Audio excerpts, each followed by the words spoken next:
नमस्कार, स्वागत है आपका आज की इस आग उगलती हुई खबर में। आइए देखते हैं देश दुनिया की वह बड़ी खबरें जो राजनीतिक, समाज और लोकतंत्र से जुड़ी हैं। लेकिन वीडियो देखने से पहले आप लोगों से एक छोटी सी रिक्वेस्ट है, अगर आप सच्चे पत्रकार को सपोर्ट करते हैं तो वीडियो को लाइक करें और कमेंट में बताएं कि आप हमें किस जगह से देख रहे हैं। फिलहाल आपकी मर्जी। नजर डालते हैं आज की सबसे बड़ी और पहली खबर पर। दोस्तों, इमरान प्रतापगढ़ी सर ने बीजेपी की सरकार के खिलाफ अपनी आवाज उठाई और कहा, हमारे घरों पर तो बुलडोजर मत चलाए ना, हमसे हमारी इबादत गाहें तो हमसे मत छीनिए ना, वाकफ की जमीन भी तो देश की जमीन है। पहले सुने इसको। हमसे हमारी इबादत गाहें तो मत छीनिए ना, हमारे घरों पे बुलडोजर तो मत चलाइए ना, हमारी कब्रों में तो हमें सुकून से सोने दीजिए ना। और मंत्री जी, मैं इस सदन में अलग ऐलान ये कहता हूं कि जब भी इस देश की जमीन को लहू की जरूरत होगी, आपसे 2 कदम आगे इमरान खड़ा मिलेगा। ये मैं आपसे यकीन दिलाते हुए कह रहा हूं। मैं आज जद पे हूं तो इतना खुशगुमान न हो, चराग सबके बुझेंगे, हवा किसी की नहीं। हम भी तो इसी देश के नागरिक हैं, हम भी तो इसी देश के बेटे हैं, तो वक्फ की जमीनें भी तो इसी देश की जमीनें हैं, उनको पराया क्यों बोलते हैं आप? जमहूरियत जो है वो नफरत और ठसक से नहीं चलती है, अकड़ से नहीं चलती है, उसमें सबकी हिस्सेदारी जरूरी है। आपको यह बात समझनी पड़ेगी कि हम तो वो तारीख हैं, जहनों में रहना है जिसे, कागजी पुर्जे नहीं जो फाड़ डाले जाएंगे। जिस जमीन पर मैं खड़ा हूं ये मेरी पहचान है। आप आंधी हैं तो क्या मुझको उड़ा ले जाएंगे? दोस्तों, इमरान प्रतापगढ़ी सर ने बिल्कुल सही कहा। आज नरेंद्र मोदी जी वक्फ की जमीन को अपने दोस्तों को दे रहे हैं जिनमें अंबानी जैसे अरबपति कब्जा किए हुए हैं, और मोदी जी अपने हर भाषण में मुसलमानों को देहद्रोही कहते हैं, जिस पर इमरान सर बिल्कुल सही कहा। अगर भारत देश को कभी भी लहू की जरूरत पड़ेगी तो मुसलमान सबसे आगे मिलेगा। नजर डालते हैं दूसरी सबसे बड़ी खबर पर। दोस्तों, संजय सिंह ने मोदी की बोलती बंद कर दी और कहा, आज हम जेल में गए, कल आपको जाना है। संजय ने मोदी के प्रधानमंत्री बनने पर भी कहा, भारत के प्रधानमंत्री को 73 साल की उम्र में प्रधानमंत्री बनाने हैं, लेकिन किसान का बेटा 4 साल आर्मी में रहेगा। अरे अभी हमको जेल में भेजा है, कल तुमको जेल में आना है, तुम सबको जेल में आना है। आप दलितों से, पिछड़ों से, आदिवासियों से, अल्पसंख्यकों से, मुसलमानों से नफरत करने का काम करते हैं। ये आपकी सच्चाई है। भारत के प्रधानमंत्री से बड़ी विनम्रता पूर्वक पूछना चाहता हूँ, देश के प्रधानमंत्री को 73 साल की उम्र में तीसरी बार प्रधानमंत्री बनना है, लेकिन किसान का बेटा नौजवान सेना में 4 साल की नौकरी करेगा। ये भेदभाव क्यों है? आपका मकसद है पकड़ पकड़ के एक एक व्यक्ति को जेल में डालना। आपने दिल्ली के मुख्यमंत्री को, जिनकी शुगर 36 बार 50 से नीचे जा चुकी है, आपने दिल्ली के मुख्यमंत्री को पकड़ के जेल में डाल दिया। आप एक एक विपक्ष के नेता को पकड़ पकड़ के जेल में डालते हैं। दोस्तों, संजय सिंह जी ने जो बातें कही वह सभी सच्चाई है। मोदी जी को 73 साल की उम्र में तीसरी बार प्रधानमंत्री बनना है, लेकिन किसान का बेटा 4 साल फौज की नौकरी करेगा।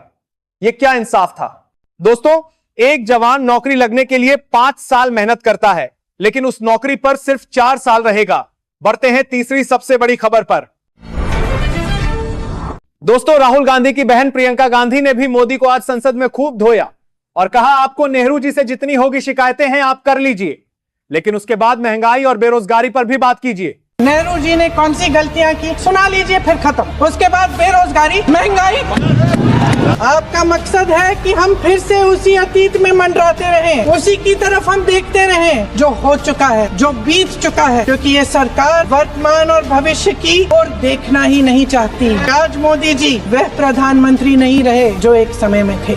सच ये है कि ये दिखने लगा है, उनका आत्मविश्वास घटने लगा है, उनकी नीतियाँ देश को कमजोर कर रही हैं। अगर हम अतीत की बातें नहीं करेंगे, कौन सी बातें करेंगे? ये किसी और बात के काबिल ही नहीं है। सिर्फ ध्यान भटकाना है जनता का। जितनी देर आपके हमारे प्रधानमंत्री, देश के प्रधानमंत्री रहे हैं, 12 साल हो गए, लगभग उतने ही सालों के लिए जवाहरलाल नेहरू जी जेल में रहे। दोस्तों, आपने सुना, प्रियंका गांधी ने बिल्कुल सही कहा। मोदी की वर्तमान की बात करते हैं लेकिन भविष्य की बातें नहीं करते। मोदी जी अब पहले जैसे प्रधानमंत्री नहीं रहे जो देश के लिए जान देते थे, वो अब देश को लूटने की सोचते हैं। चलो बढ़ते हैं चौथी सबसे बड़ी खबर पर।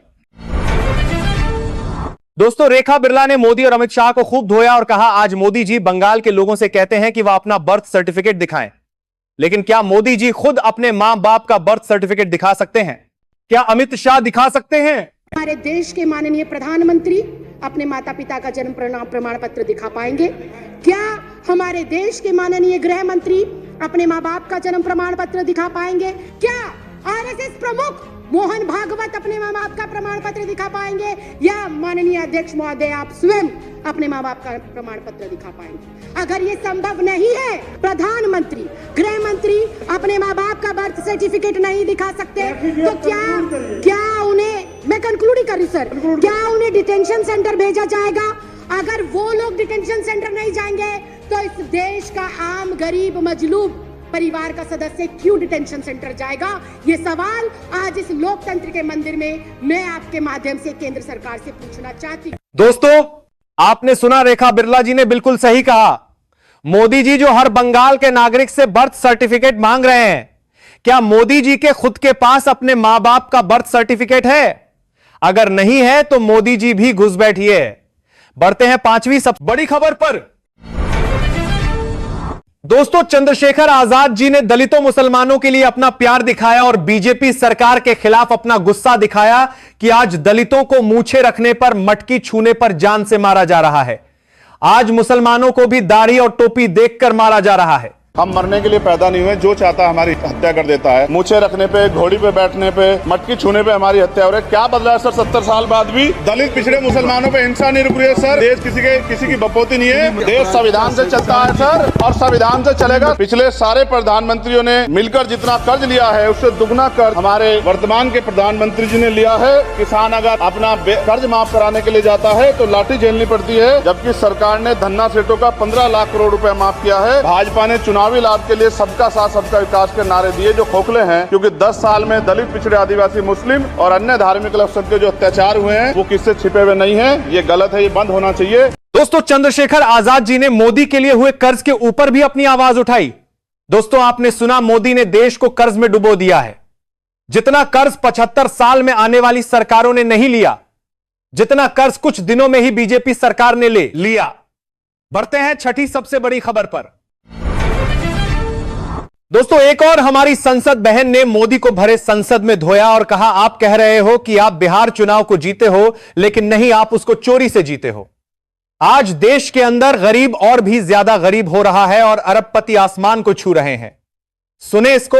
आप बिहार को बोल रहे हो जीते हैं, कोई बोल रहे जीते हैं, कोई बोल रहे लूटे हैं। पता नहीं लूट कर जीते हैं कि नहीं। फिर क्या? चुप चुप चुप चुप। जो गरीब और भी गरीब हो रहे, 2-4 अमीर और भी अमीर हो रहे। क्यों टेररिस्ट रोक नहीं पा रहे हो? क्यों साइबर क्राइम रोक नहीं पा रहे हो? टेररिस्ट का बात तो माफ ही करो। पहलगाम में क्या हुआ? अभी तक कोई पकड़ा नहीं गया, अभी तक कुछ नहीं हुआ। दिल्ली में आपके नाक के ऊपर ब्लास्टिंग हुआ, मतलब टेररिस्ट खत्म कर नहीं पाए, ब्लैक मनी खत्म कर नहीं पाए। इलेक्शन से पहले 10,000, इलेक्शन के बाद बुलडोजर। आप कौन होते हो? संविधान में कौन सा धारा में आप बता रहे हो? आपका पावर क्या है? बांग्लादेशी घुस रहे, कहाँ से घुस रहे? बॉर्डर से। बॉर्डर किसका है? बीएसएफ के। बीएसएफ किसका है? सेंट्रल के। होम मिनिस्टर क्या कर रहे? वो लोग तो एटम बम नहीं है ऊपर से गिर रहे ना, वो इनविजिबल मैन है, वो तो बॉर्डर से ही घुस रहे ना। तो ये मानो सेंट्रल फेलियर। दोस्तों, बीजेपी सरकार ने देश के संविधान का मजाक बना रखा है। चुनाव से पहले 10-0 बांटती है, लोगों के वोट खरीदती है और चुनाव के बाद खुला बुलडोजर चलवाती है। खुले देश में आतंकी हमले हो रहे हैं जिस पर मोदी सरकार की कोई रोक नहीं है। देश में खुला भ्रष्टाचार हो रहा है जिस पर सरकार चुप है। खुला बलात्कार हो रहा है जिस पर बीजेपी सरकार चुप है।